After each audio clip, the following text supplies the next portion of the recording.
大家早上好，今天是周末，我们的学员呢已经成群结队的去了长白山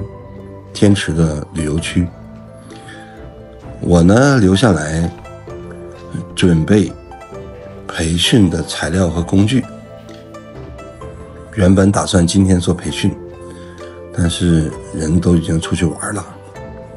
我给大家拍一下工作室的内景这边就是木作培训的内景以及窗外的风景，这些呢都是湖里或河里的流木做成的工艺品。这是窗外长白山的风景，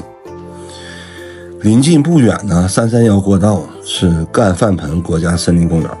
风景也是特别的好。明天呢就是大理石培训开始的日子了，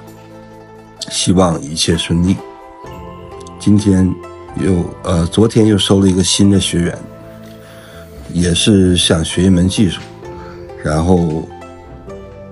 不久的将来他会出国，下一个目的地是新西兰。看一下这个小院的风景是不是非常的不错，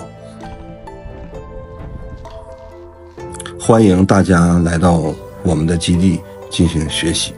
这里有木作和漆工的培训，感谢大家。